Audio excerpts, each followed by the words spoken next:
ओम शांति। दिव्य परिवार के सभी पुरुषार्थी सितारों का स्वागत है। ओम शांति। आज हम सब उस गुप्त शक्ति को जागृत करेंगे जो हम सबके भीतर है, लेकिन शायद साधारणता की धूल में दबी हुई है। क्या आप अक्सर सोचते हैं कि ज्ञान तो है, लेकिन फिर भी जीवन में वो नवीनता क्यों नहीं आ रही है? क्यों पुराने संस्कार हमें पीछे खींच लेते हैं? यदि नहीं जानते तो इस क्लास को पूरा एकाग्र होकर देखें। आपको सारे उत्तर मिल जाएंगे। ओम शांति। आज प्राण प्यारे अव्यक्त बाप दादा की अव्यक्त मुरली है 4 मार्च 1972 की। आज की मुरली में बाबा बताते हैं कि ज्ञान होते हुए भी सबको ज्ञान है कैसे पुरुषार्थ करना है क्या, लेकिन ज्ञान होते हुए भी आध्यात्मिक यात्रा में चलते चलते पुरुषार्थ ढीला पड़ जाता है।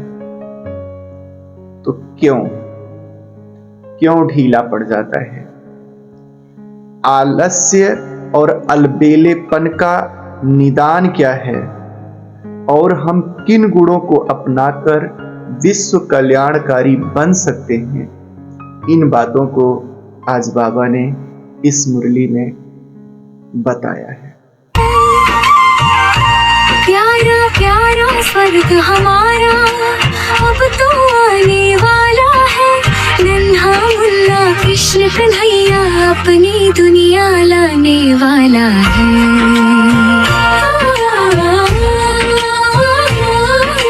जहाँ सुन जैसी धरती होगी, हीरों के महल चमकेंगे, महल उठेगा सारा, झूम झूम कर मोर थिरकेंगे।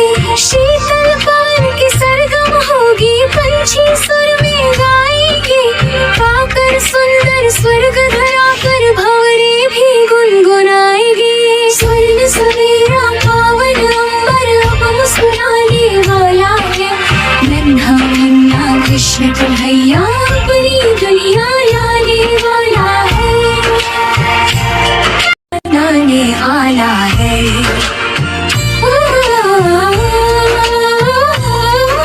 शांत सरोवर निर्मल मन और शीतल शीतल छाया होगी, पवित्रता की खुशबू से दमकती हम सबकी कंचन काया होगी। रोज मनेगी वहाँ दिवाली, घर घर दीप जलेंगे, महफिल होगी खुशियों की, मीठे साज बजेंगे। हर्ष और उल्लास का सागर छलकने वाला है। नन्हा मुन्ना कृष्ण कन्हैया अपनी दुनिया लाने वाला है। बाबा सबसे पहले तो कहते हैं कि आप स्वयं से प्रश्न करो कि आप कौन हैं। आप एक साधारण आत्मा हैं, दीनहीन दुखी हैं, बाहरी वातावरण से प्रभावित होने वाली आत्मा हैं, या मूड पर निर्भर हैं, परिस्थितियों पर निर्भर हैं। परिस्थितियां जब हमारे अनुसार होंगी तब करेंगे, अभी मूड नहीं है, ऐसे बाबा कहते हैं अगर आप स्वयं को ऐसा समझते हो तो यह आपका भ्रम है। आप दुख हरता सुख करता के बच्चे हो, तो आप साधारण नहीं हो सकते, आप दीनहीन नहीं हो सकते, आप किसी के अधीन नहीं हो सकते, किसी पे निर्भर नहीं हो सकते। आप स्वराज्य अधिकारी आत्मा है, तो भ्रम में न पड़ो। बाबा कहते हैं स्वयं को स्वमान दो, स्वयं को इस रूप में पहचानो कि मैं मास्टर दुख हरता सुख करता हूं। बाबा कहते हैं आप सुख के सागर के संतान हो, तो आपके मन में दुख के एक संकल्प की लहर भी नहीं उठ सकती। या बाबा को ऐसा कहते हो कि बाबा सुख का सागर है, लेकिन कभी कभी दुख का भी सागर है। अगर बाप आपका हमेशा सुख का सागर है, तो आपके मन में दुख के संकल्प, हीनता के संकल्प कैसे उठ जाते हैं?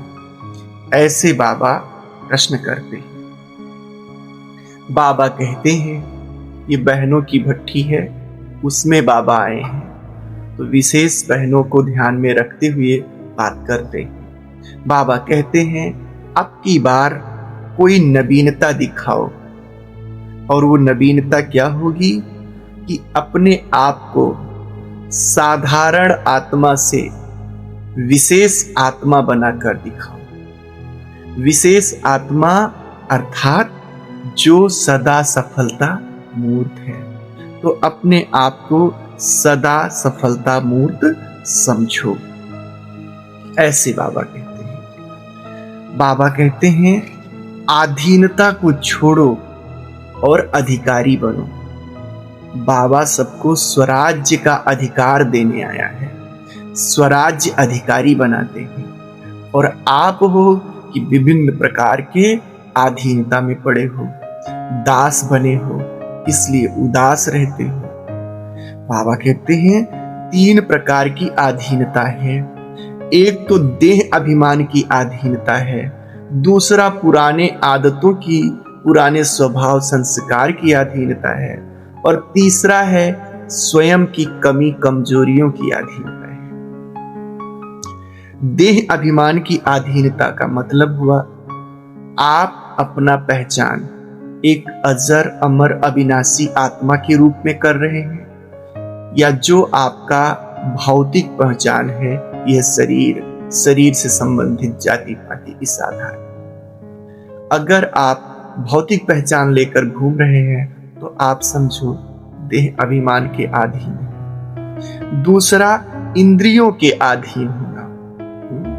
आप अतीन्द्रिय सुख में रह रहे हो, या इंद्रियां अपनी डिजायर पूरा करने के लिए आपको न चाहती हैं, तो इसको भी कहा जाएगा कि आप जो है आप अधीन हो। और तीसरा मरने का डर, क्योंकि जब आप अपने को भौतिक शरीर समझेंगे तो स्वयं के न रहने का डर, विनाशी चीजों के छूट जाने का डर रहेगा। तो बाबा कहते हैं अगर ये 3 बातें आपके जीवन में हैं, भौतिक पहचान, मरने का डर और इंद्रियों में की आसक्ति, तो समझो कि आप देह अभिमान के दास हो, देह अभिमान के अधीन। फिर आपको अधीन आत्मा कहते हैं ना, पराधीन सुख सुपन होना ही। अधीन आत्मा कब सुखी हो सकती है? बाबा कहते हैं दूसरा है आपके स्वभाव संस्कार, जो नकारात्मक पैटर्न द्वापर युग से लेके आज तक बन गए हैं। कभी कभी मन में संस्कार के रूप में, विचार के रूप में, भावनाओं के रूप में वो पैटर्न चलने लगते हैं। तो क्या आप उनको साक्षी होके देख पाते हो, या उनके अधीन होके उल्टा सुल्टा कर्म कर बैठते हो और फिर दुखी होते हो? तीसरा बदलाव का विरोध। हर आदमी बदलने का स्वागत बहुत कम ही लोग करते हैं, बदलना नहीं चाहते। आज ब्रह्मा कुमारी से भी कम लोग इसलिए भी जुड़ते हैं क्योंकि यहाँ पे बदलना होता है, तो सोचते हैं, डरते हैं कि कहीं हम बदल ना जाए। तो कहीं आपके अंदर जो बदलाव का पैटर्न है उसका विरोध तो नहीं हो रहा है, अंदर से कोई डर तो नहीं लग रहा है कि कहीं बदल ना जाए। ऐसा है तो समझो अपने पुराने संस्कारों के अधीन हो। तीसरा है अस्थाई लत। कोई आदत, गहरी आदत हर एक की अपनी स्वभाव में है, तो उसको तो उसके अधीन तो नहीं हो। कहते हैं उसके लिए कि ये तो मेरा स्वभाव है, ये तो मेरा कर्म है, तो कहीं इसके अधीन तो आप नहीं हो। ये तरह तरह की अधीनता है जिसको बाबा ने 3 वर्गों में बांटा है। इन अधीनताओं को हमें चेक करना है और इनसे छूटना है। बाबा कहते हैं स्वयं की कमजोरी, स्वयं की कमजोरियों में आता है अनुशासनहीनता, सेल्फ डिसिप्लिन की कमी। यह है, दिनचर्या में सेल्फ डिसिप्लिन नहीं रह सकते, बातचीत में सेल्फ डिसिप्लिन नहीं रह सकते, तो तरह तरह की अगर ये है तो ये आपकी अपनी निजी वीकनेस है, इसको स्वयं काम करो। भावनात्मक अपरिपक्वता, कभी कभी जब प्रेम में है तो बहुत खुश, कभी कभी नाराज हो गए तो कुछ और, तरह तरह के जो है मूड स्विंग होना इसको कहते हैं। तो ये मूड स्विंग उन्हीं लोगों का होता है, झटका देवी भी इसको कह सकते हैं। ये इस प्रकार के लोग वो ही होते हैं जो भावनात्मक रूप से स्थिर नहीं है, अपरिपक्व है। तो ये आपकी अपनी निजी कमजोरी है। पहला बात तो इसको आप कमजोरी मानो, तब आप इसको खत्म करेंगे। और तीसरा है स्वयं में संदेह, अपने आप में ही संदेह है, अपनी क्षमताओं में, अपने ज्ञान पर, अपने जो है मैं आत्मा हूं या नहीं हूं, अपनी आइडेंटिटी पर ही संदेह है। तो इस प्रकार से ये सारी चीजें आपकी अपनी निजी कमजोरियां हैं। अगर गौर से हम देखें तो हर एक आत्मा इनमें से किसी न किसी एक चीज के या सारी चीजों के अधीन है। तो जब हम अधीन हैं तो हम सुखी नहीं हो सकते। फिर आप जब स्वयं सुखी नहीं हैं, बाबा निमित्त आत्माओं के लिए कहता है अगर आप ही सुखी नहीं हैं तो आपको देखकर जो आपके विद्यार्थी हैं, स्टूडेंट्स हैं, वे कैसे कोई प्रेरणा ले सकेंगे।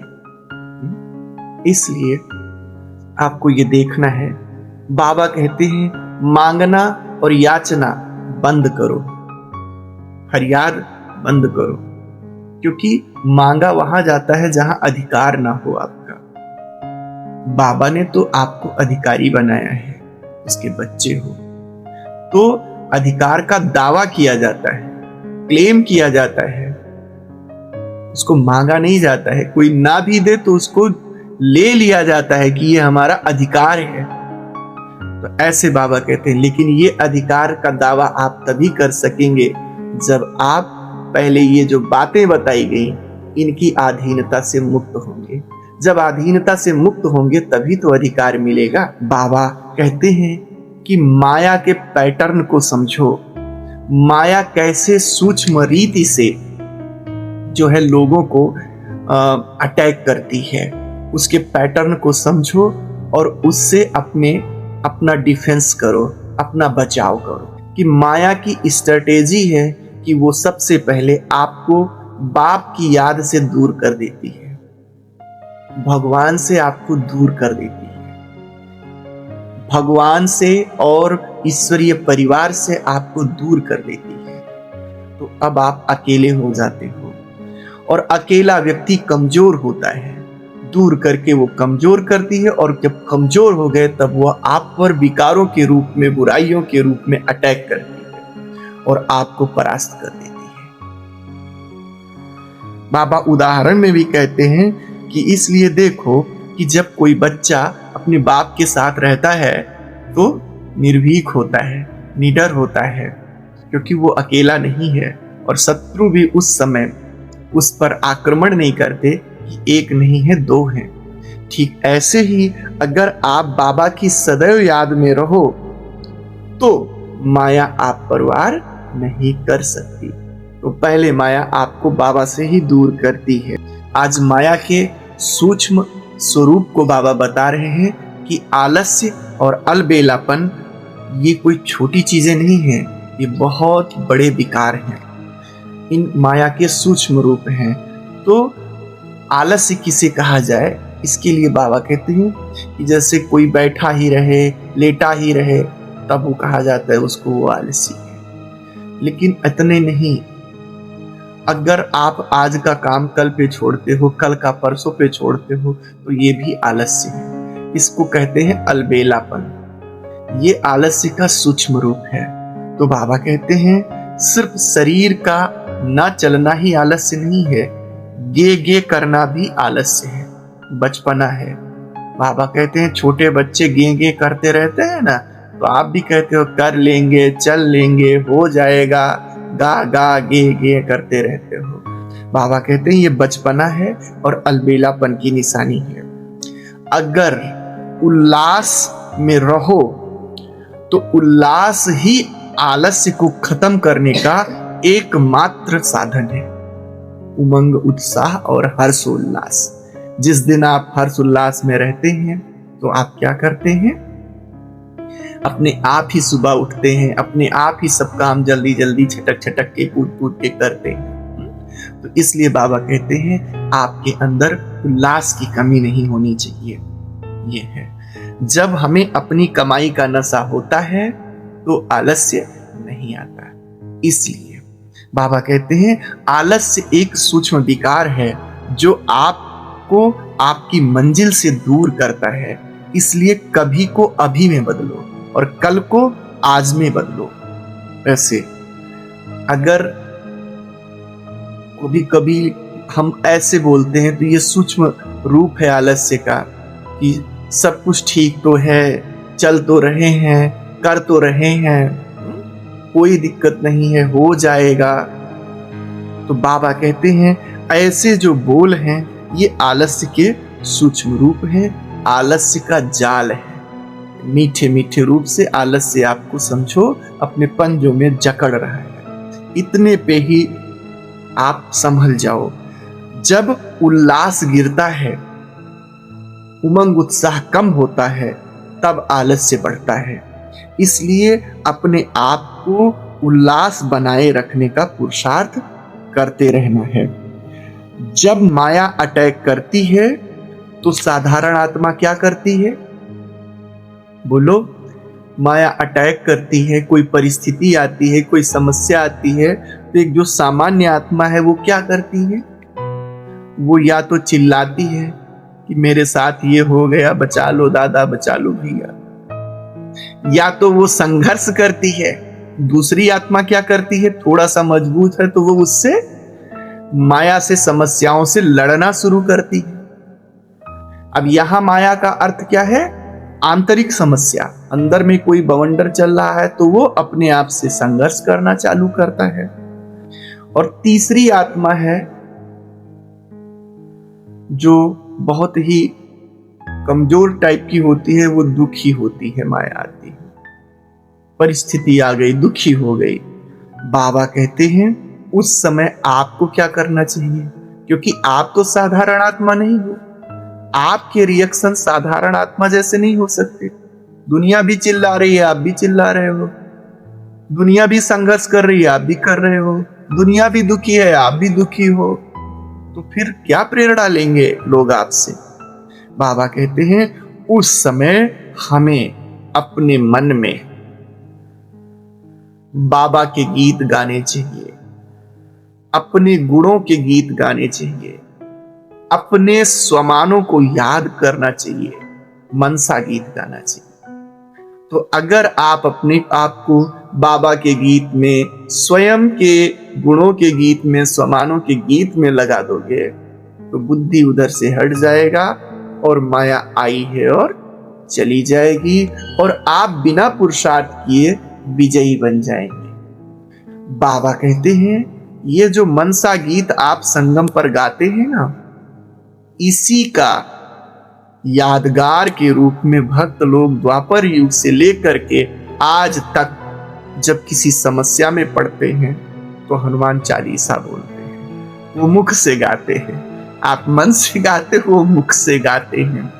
जब किसी दुख संशय में पड़ते हैं तो भक्त देवताओं के कीर्तन करते हैं, गायन करते हैं, उनकी याचना करते हैं कि हमारे दुख को हरो, हमारे कष्ट को हरो। तो ये आपका यादगार है। तो बाबा ने कितनी सुंदर विधि बताई है। माया का आक्रमण हो तो हमें स्वयं के स्वमानों के गीत गाना है मन से। बाबा कहते हैं आप पतित पावनी गंगा हो, बहनों का क्लास है, कल्याणकारी हो, इसलिए आपकी दृष्टि और आपकी स्थिति इतनी शक्तिशाली हो कि पतित आत्मा अगर सामने आए तो उसके पतित संकल्पों का 1 सेकंड में नाश कर दो। जैसे काली को दिखाते हैं ना, कोई दुष्ट आत्मा आई तो सेकंड भी नहीं लगता था उसकी बलि चढ़ाने में, उसकी बलि लेने में। तो ऐसे आपको उसके उस पतित संकल्प की बलि ले लेना है, ऐसे बाबा कहते हैं। बाबा कहते हैं माया पर तरस नहीं करना है और स्वयं की कमजोरियों पर भी तरस नहीं करना है। वो माया है, वो वीकनेस है, तो जो स्वयं की माया है और कमजोरी है उस पर तरस नहीं करना है, उसका तिरस्कार करना है। जैसे कि काली दुष्टों पे तरस नहीं करती है, बड़े बीभत्स ढंग से उनका क्या करती है, संहार करती है। तो जितना जितना काली संहार रूप है उतना उतना भक्त उनकी सत्कार करते हैं, भक्त उनकी महिमा गाते हैं। तो ऐसे माया का सत्कार नहीं करना है, माया का तिरस्कार करना है, उन पे तरस नहीं करना है, ऐसे बाबा कहते हैं। और बाबा कहते हैं जो कमजोर लोग होते हैं ना, वे अपनी असफलता का कारण देते हैं कि हम तो थे ही वीर, हम तो कर ही लेते, लेकिन परिस्थिति ऐसी थी, बातें ऐसी थी। तो ये आपकी निशानी है कि आप कमजोर हो। आप विजयी रतन हो, आप विजेता हो, तो आपको कारण को निवारण में बदलना है। ये कह के संतुष्ट नहीं हो जाना है कि परिस्थिति ही ऐसी थी, बात ही ऐसी थी। बात ऐसी थी, ठीक है, आपने क्या किया उस समय? उस बात को खत्म करने की युक्ति नहीं थी आपके पास। भाई कृष्ण है, वो कहते कि काल यौवन जो आया था वो तो मेरे चक्र से भी नहीं मरता, तो हम क्या करें? हमने हार मान ली। नहीं, उन्होंने युक्ति निकाली उसको परास्त करने का। तो विजयी रतन जो होते हैं वे कारण नहीं देते, कारण को निवारण में बदलते हैं। बाबा कहते हैं इसलिए समस्या को छोड़ो और समाधान स्वरूप बनो, बाधाओं को ही अपने आगे बढ़ने का साधन बनाओ। मेरा जीवन ललकार बने, असफलता ही असिधार बने। जितने बार असफल हो उतनी बार और आपकी तलवार की धार, पुरुषार्थ की धार तेज हो और सशक्त ढंग से दोबारा प्रयास करो। ऐसा होना चाहिए। तो जैसे जैसे आपकी बाधाएं हैं वो आपके आगे बढ़ने का साधन कैसे बन जाएंगी। आपने बाधाओं पे विजय प्राप्त किया तो आपका यश होगा, कीर्तन होगा और लोगों के दिलो दिमाग में आपका स्तर बढ़ जाएगा कि वो आत्मा बहुत ही जो है शक्तिशाली है, साधारण नहीं है। कोई भी समस्या होता है उसका वो कोई ना कोई जो है निवारण ढूंढ ही लेते हैं। बाबा कहते हैं आप कल्प कल्प की विजयी आत्मा हो। आपका इतिहास ही रहा है कि आप सदैव विजय प्राप्त किए हैं। जितना भी देवताओं, देवी देवताओं का इतिहास गायन है उसमें कहीं भी उनको हारता हुआ नहीं दिखाते हैं। तो बाबा कहते हैं इसलिए केवल यह उम्मीद ना पालो कि आप जीत जाओगे। ये उम्मीद नहीं है, ये निश्चितता है। ये है विजय आपकी निश्चित है। जिसने कल्प कल्प अनेकों बार विजय प्राप्त की हो वो अब की बार नहीं प्राप्त करेगा, ऐसे कैसे हो सकता है। इसलिए स्वयं को जब माया अटैक करे तो मैं कल्प कल्प की विजयी आत्मा हूं, इस स्वमान से अपने आप को शक्तिशाली बनाओ। बाबा कहते हैं कि जीवन को समर्पित कर देना, सेवाओं में जीवन को लगा देना, यह कोई समर्पण नहीं है। सच्चा समर्पण है भाव का समर्पण। समर्पण भाव आपने कितना आया है, मैंपन का और देह अभिमान के जो कॉन्सेंस है उसको आपने कितना समर्पण किया है, यही सच्चा समर्पण है। तो जितना जितना मैंपन को और देह अभिमान की भावना का समर्पण करेंगे उतना उतना सर्वगुण संपन्न बनते जाएंगे। ऐसे बाबा कहते हैं आपको तो उदाहरण मूर्त बनना है ताकि आप लोगों की आशाओं को पूरा कर सको, लोग आपको देख करके उनमें शक्ति जग सके कि हम भी बन सकते हैं। अच्छा, ओम शांति। शांति की शक्ति से शांति जग में लानी है।